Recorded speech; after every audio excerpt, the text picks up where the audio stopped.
गया जैसे रामकृष्ण परमहंस जो कि मछली खाते थे, बिल्कुल खाते थे, इसमें कोई शक नहीं है। यहाँ तक कि विवेकानंद भी खाते थे, क्योंकि वो बंगाली थे और बंगाल में चावल मच्छी का बचपन से ही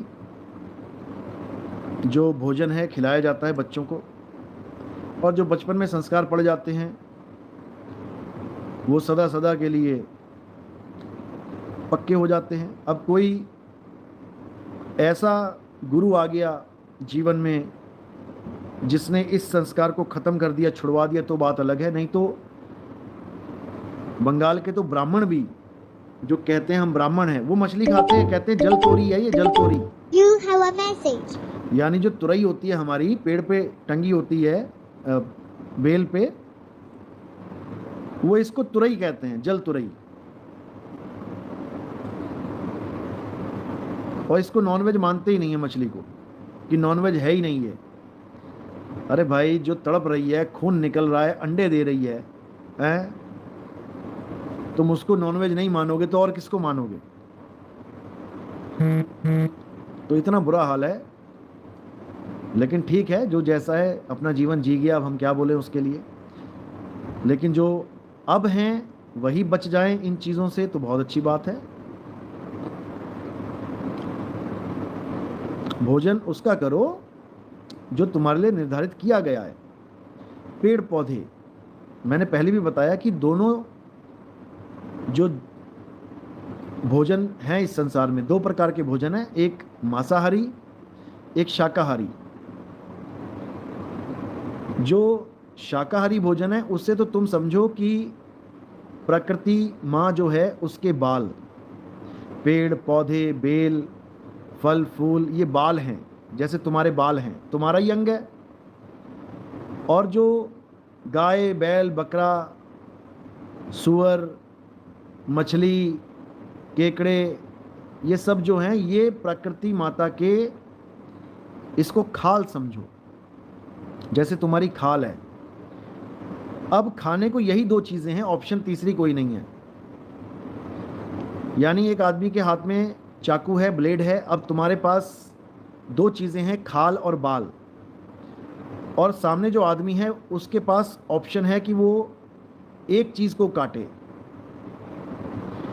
अगर वो बाल काटता है तुम्हें नुकसान पहुंचाने के लिए, तो तुम उसको क्षमा कर सकते हो, क्योंकि तुम्हें कष्ट नहीं हुआ।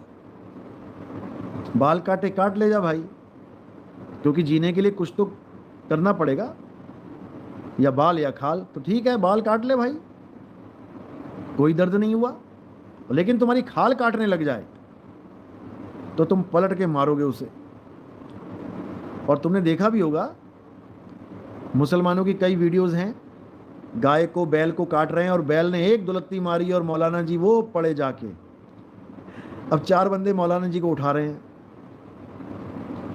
यानी जिसको खाने चले थे उसी ने ऐसी लात खिलाई। समझ लो, ये प्रकृति दंड दे रही है। और तुम आलू बैंगन को काटो पलट के, कभी तुम्हें तमाचा नहीं मारेगा।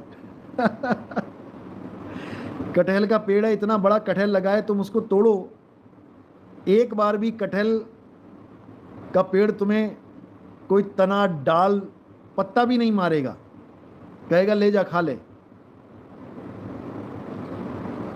तो समझो प्रकृति इशारा दे रही है, प्रकृति इशारा दे रही है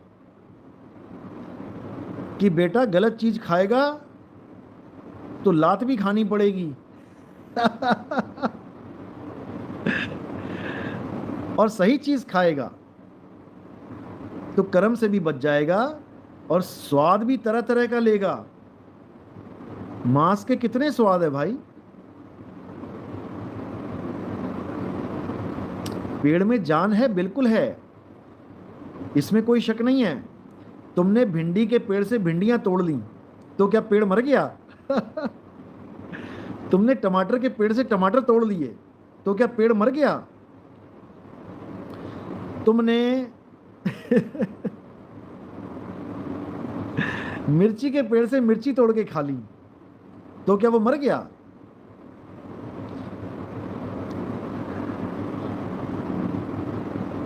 तो बहुत कुछ ऐसा है जो हमें समझना पड़ेगा,